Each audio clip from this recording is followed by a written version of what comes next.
Bismillahirrahmanirrahim. Assalamualaikum warahmatullahi wabarakatuh. Ketemu lagi kita melanjutkan diskusi kita di hari-hari yang lalu ya. Kali ini kita masuk di seri yang ketiga ya. Kemarin sudah seri kedua, sekarang seri yang ketiga ya.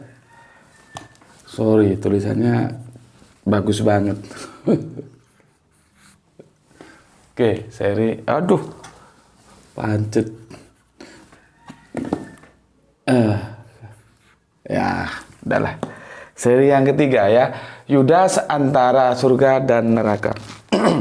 Aku jelaskan kemarin bagaimana di seri yang kedua ya, tentang sebuah diametral. Diametral itu berasal dari kata diameter. Diameter itu batas tengah.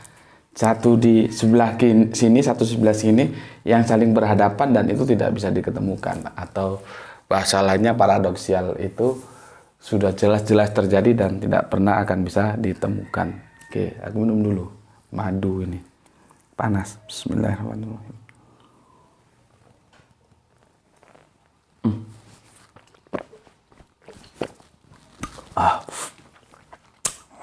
Alhamdulillah. Dapat ambilin tisu nih. Begini, untuk teman-teman semuanya, aku jelaskan sekali lagi ya, supaya kalian mengerti. Kajian-kajianku yang aku sajikan kepada kalian, itu adalah kajian-kajian yang mengajak berpikir. Jadi basicnya itu education, bukan kajian-kajian masalah iman. Iman itu sudahlah, iman itu ndak bisa didiskusikan. Karena kalau jatuhnya sudah iman, apapun yang salah itu jadi benar. Karena kamu jatuhnya iman dulu. Jadi seolah-olah apapun yang salah itu seolah-olah bisa menjadi benar. Nah, di sini tidak bicara iman, di sini bicara pengetahuan gitu loh. Jadi apapun iman kalian, apapun imanmu itu, ya sudah, itu milik kamu dan aku hormati, aku sangat hormati gitu. Maka kalau bicara iman jangan di sini. Bicara iman itu cari tempat lain. Di sini bicara pengetahuan. Makanya kalau follower-followerku itu regresinya itu sangat lambat, itu tidak ada masalah. Karena di sini bukan sensasi, di sini edukasi. Aku tidak memuat sebuah, katakanlah, konten-konten yang itu sensasi, yang itu hanya tidak lebih dari euforia. Enggak, di sini edukasi, murni edukasi. Bagaimana Anda bisa mengaktifkan nalar Anda sebagai manusia gitu. Jadi kalau misalkan followernya regresinya lambat atau subscribe-nya lambat, ya memang begitu, kan jarang orang yang suka berpikir gitu ya. Ini kajian ini baik yang itu tentang kajian-kajian perspektif Islam maupun perspektif comparative religion, khususnya Islam Kristen, itu begitu. Yang murni Islam tentang Al-Quran juga, Al-Quran menurut Sunnah Rasul juga begitu. Semuanya ngajak kalian berpikir lah. Ya. Jadi kalau yang iman-iman itu ndak usah bawa ke sini gitu, bikin nanti kamu bengek gitu loh. Khususnya untuk teman-teman yang Kristen ya, kamu nanti bengek. Kalau kamu ke sini hanya bawa iman, bengek kamu. Daripada kamu sesak napas bengek, mending jangan ke sini. Tapi kalau kamu siap berpikir, beradu argumentasi, mengasah logika, memahami Alkitab secara benar, silahkan gitu ya. Cuman kalau hanya iman-iman aja tanpa berpikir akhir, kamu bengek nanti, kasihan aku. Lebih baik kamu jangan di sini. Gitu. Nggak apa-apa. Imanmu apapun imanmu aku hormati kok. Jangan khawatir, ya. Karena apa? Kalau kamu hanya modal iman dan kamu menyanggah, itu semakin nampak bagaimana kamu tidak menguasai permasalahan. Kalau aku bilang nanti bodohnya semakin nampak juga nggak enak, gitu loh. Tapi kok dibiarkan tiap kali kok kebodohannya semakin dinampakkan, itu kan gimana gitu. Jangan, ya. Lebih baik kamu jangan ke sini. Kan teman-teman Kristen lain kan sudah pada minggir itu. Karena dia bengek kalau di sini terus.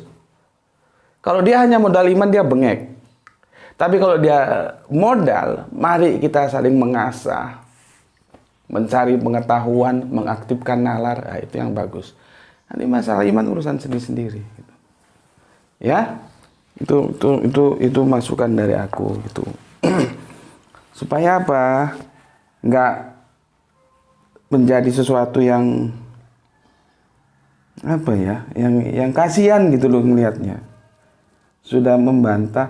Kita membantah kan kalau kita tahu duduk permasalahannya. Kalau kita nggak tahu duduk permasalahannya kan jadi lucu gitu loh. Seperti aku lihat anak kecil main-main aja gitu. Ya. Jadi kamu harus tahu juga kapasitasmu di mana, kapasitas yang sedang kamu hadapi itu di mana gitu. Kalau hanya sekedar bantah-bantah, nggak ada ilmu untuk apa? Seperti ini, ya. Kalian semua, aku nggak akan baca namanya. Aku tetap berusaha konsisten seperti hari-hari yang lalu. Aku tidak akan sebut namanya. Aku akan masuk ke permasalahannya saja, ya. Dia bilang begini. Nah, lu Gus Beti lebih pintar dari bapak-bapak gereja. Ya jelas dong aku lebih pintar. Karena begitu banyak pengajar Islam seperti Gus Beti, Nabi Muhammad membuat wasiat seperti ini. Gitu ya. Dari Ali radhiyallahu anhu, Rasulullah alaihi wasallam bersabda, hampir datang kepada manusia suatu zaman ketika Islam tinggal namanya, Al-Quran tinggal tulisannya, dan masjid-masjid mereka megah tetapi jauh dari hidayah. Ulama-ulama mereka jahat. Dari mereka keluar fitnah, dan kepada mereka fitnah itu kembali. Hadis riwayat Baihaqi dalam As-Suwaib. Gus, dosa perbuatan dan dosa warisan beda. Kematian dalam Kristen ada 3. Belajar Gus, jangan fitnah terus. Nanti Al-Quran tinggal tulisan. Oke, aku komentari. Yang pertama, kalau disebut bapak-bapak gereja lebih pintar dari Gus Beti, ya jelas dong. Karena aku pakai nalar, bukan pakai suatu yang sifatnya dogmatis. Aku tunduk terhadap Alkitab. Masalahnya bukan siapa aku, siapa bapak-bapak gereja, bukan di situ masalahnya. Masalahnya siapa yang kita tegar dalam sebuah pondasi tunduk terhadap Alkitab, itu masalahnya. Soal bapak gereja atau aku itu kan soal jabatan-jabatan saja. Ngapain kita silau dengan jabatan? Toh akhirnya kita berbicara tentang rasionalitas, otak siapa yang paling cerdas dalam memahami Alkitab. Kan begitu. Oke? Sekarang masalah hadis ini. Aku nggak tahu hadis ini maunya kemana gitu loh. Nggak nyambung. Ya? Kok tiba-tiba dia ngomong, Gus, dosa perbuatan dan dosa warisan itu beda. Ini kan tambang. Sebetulnya aku akan bahas tentang dosa episode berikutnya. Nah, tapi nanti sekilas aku jelaskan. Aku nggak tahu maksudnya mau dikemanakan. Kita bahas tentang Yudas antara surga dan neraka. Fokusnya ke sana. Tiba-tiba dia bilang, Gus, dosa perbuatan dan dosa warisan beda. Hubungannya apa? Gitu loh. Makanya kalau ada konten, ada video, itu dilihatlah, dipelajari. Mau kemana itu arah pembicaraannya. Jangan hanya karena imannya terganggu aja jadi ngawur. Kan ini ngawur nih. Memborbardir tapi ngawur gitu. Apa hubungannya dengan dosa perbuatan, dosa warisan? Kita belum berbicara dosa. Gitu loh ya. Oke lah, aku bahas dulu. Apa benar dosa itu menjadi 2, dosa perbuatan dan dosa warisan? Dan itu berbeda. Aku nggak tahu ini konteksnya mau kemana. Apakah dia mau bilang bahwa Yesus itu hanya menyebut dosa waris begitu. Sementara dosa perbuatan tidak ditebus oleh Yesus, gitu atau gimana? Nggak jelas. Dulu. Kalau ya, ini kalau aku kan nggak tahu arahnya karena nggak apa ya, dia nggak mengikuti alur diskusi, nggak ngerti alur diskusinya.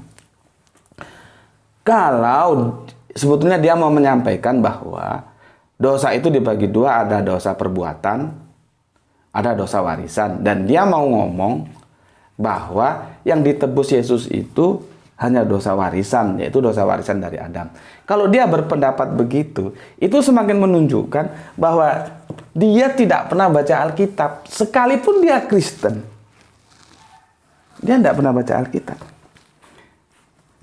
Oh, dia pernah baca, iya, tapi dia tidak paham. Itu dia. Kenapa? Kita lihat di sini ya. Di 1 Petrus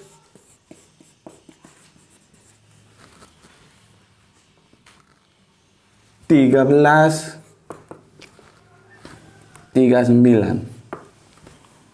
Ya. Aku bacakan sini.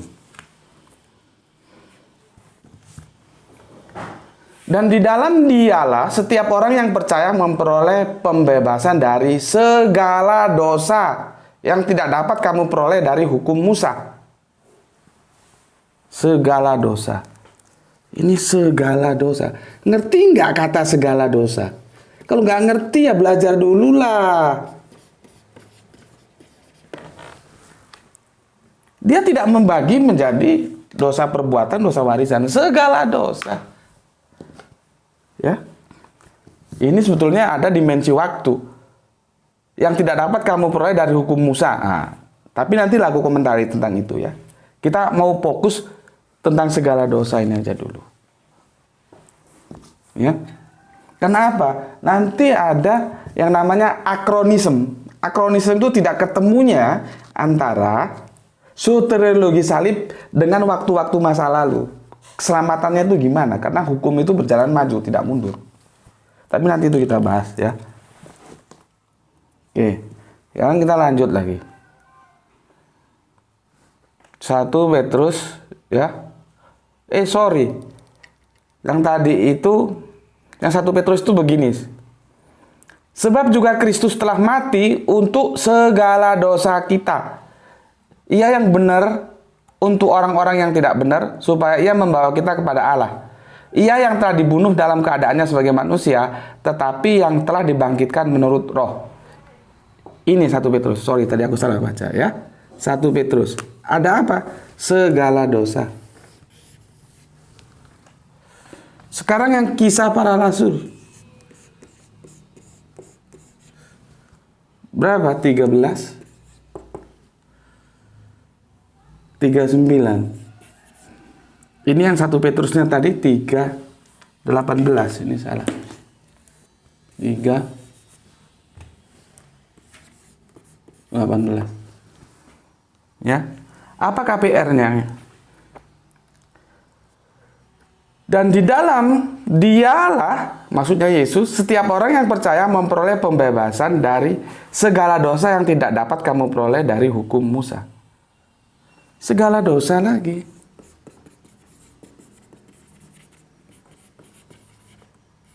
Nih.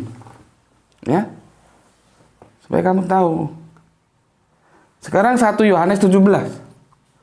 1 ya. 1 Yohanes ya. 1:17. Ya. Aku baca. Tetapi jika kita tidak hidup di dalam terang sama seperti Dia ada di dalam terang, maka kita beroleh persekutuan seorang dalam yang lain. Dan darah Yesus anaknya itu menyucikan kita daripada segala dosa lagi.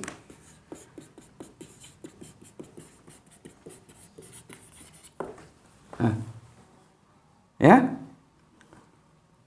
3 masih kurang. Ini banyak sebetulnya yang bilang gitu. Tapi oke lah, aku nggak mungkin sampaikan semua. Keempat aja lah, 4. Ya, 1 Yohanes 1 Yohanes 22. Ya. Dan dia adalah pendamaian untuk segala dosa kita. Dan bukan untuk dosa kita saja, tetapi juga untuk dosa seluruh dunia. Nah, ditegaskan lagi. Dosa seluruh dunia. Sejak kapan? Pertanyaannya kan begitu. Jadi, tapi kita fokus ke segala dosa dulu. Segala dosa. Ya, masih banyak lagi ya, tapi 4 aja, sebetulnya 3 udah cukup. 4 aja lah. 4. Ya. Bismillahirrahmanirrahim.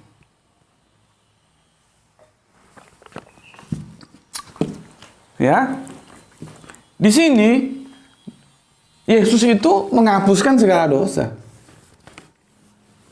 Ya. Di sini juga segala dosa. Di sini juga segala dosa. Coba. Ya.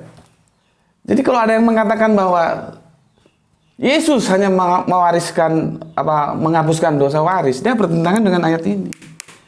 Makanya tadi aku juga nggak ngerti sebetulnya arah dia mau kemana itu bicara.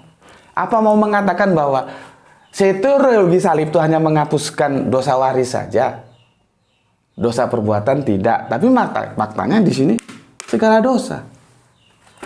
Makanya belajar ya, belajar supaya kamu ngerti. Kira mau dikemanakan ayat itu? Ya, coba kamu perhatikan.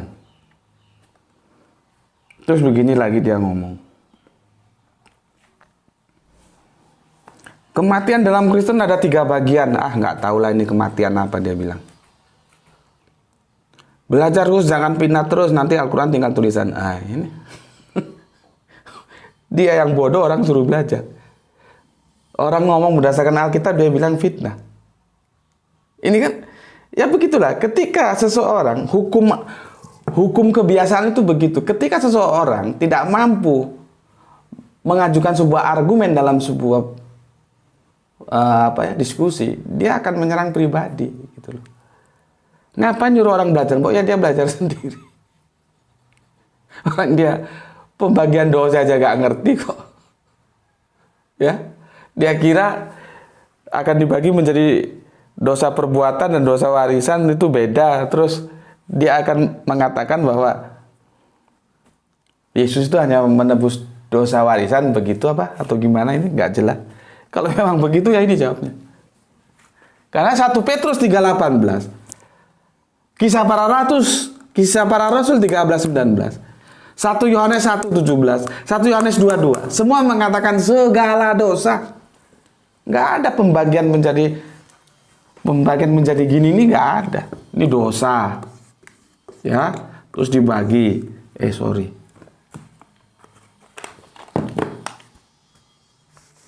Terus dibagi begini. Ini dosa waris. Ini dosa perbuatan. Nggak ada gini. Ini dosa ya, dosa waris, dosa perbuatan. Nggak ada ini. Nggak ada. Karena apa? Semua mengatakan seperti ini. Segala dosa.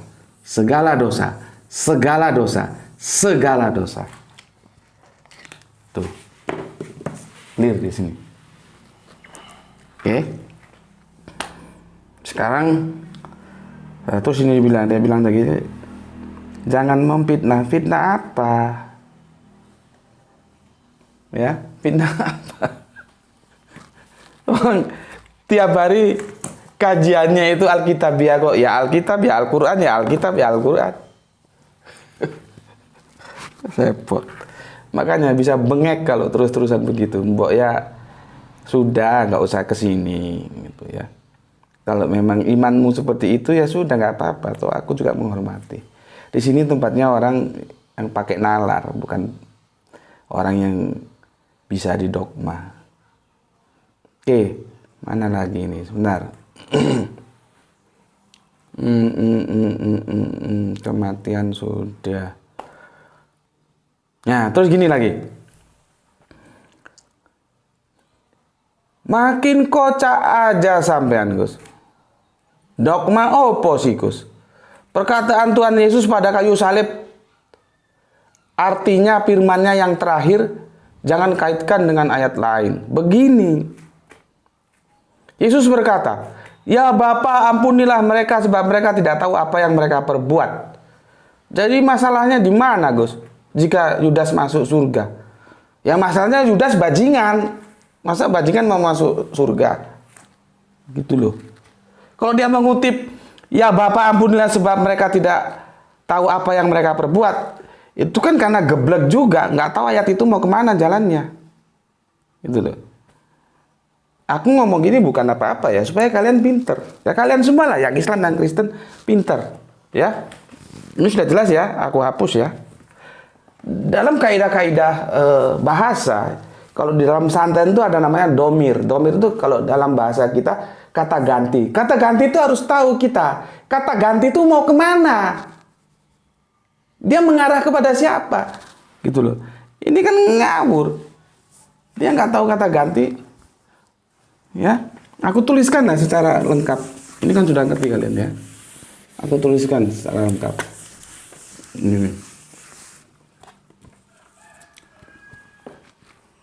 Ini tulisannya. Nggak terlalu panjang kok.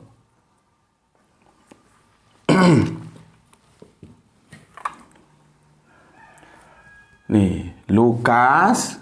Ya, nanti kalian buka. Lukas 23 34. Ini adanya hanya di Lukas ini. Yesus berkata, Yesus. Ya, apa katanya?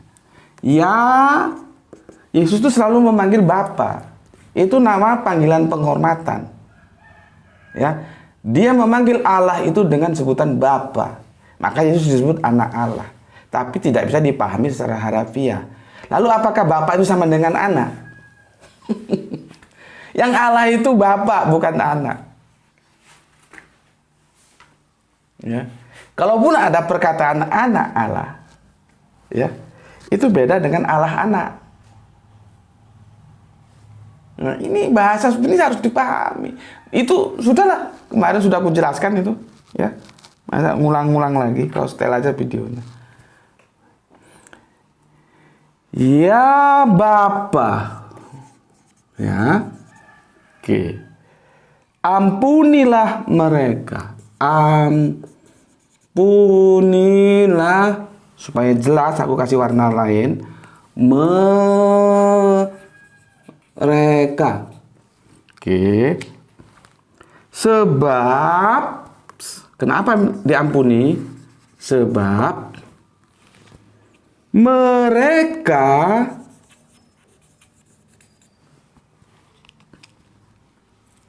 tidak tahu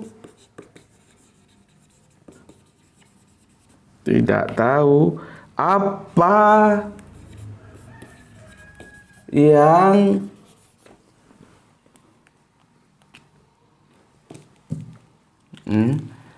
mereka lagi ya. Sebentar. Perbuat apa yang mereka perbuat. Oke, titik di sini ya. Dan mereka lagi. Mereka ya membuang undi untuk membagi bagiannya. Membuang ya. Membuang undi, maksudnya undian. Undi ya. Untuk membagikan pakaiannya.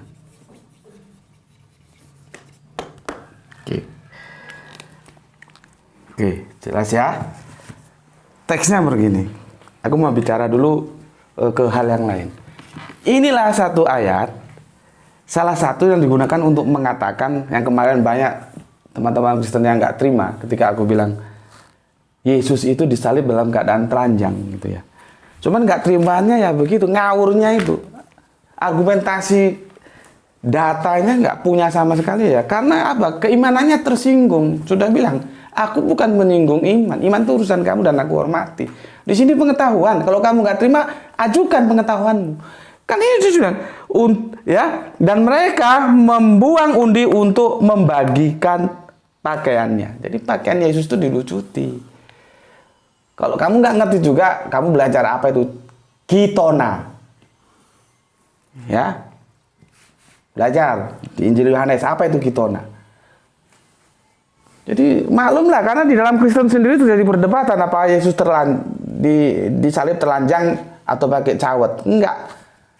Temanku yang sudah sampai Marmara sana, sampai daerah Marmara sana, dia pernah masuk ke sana. Patung-patung Yesus di sana tersalib telanjang. Jadi adapun dikasih cawet penutup itu sekedar etika saja. Tapi historisnya tidak begitu. Lah kita mau berbicara fakta historis atau etika gitu loh.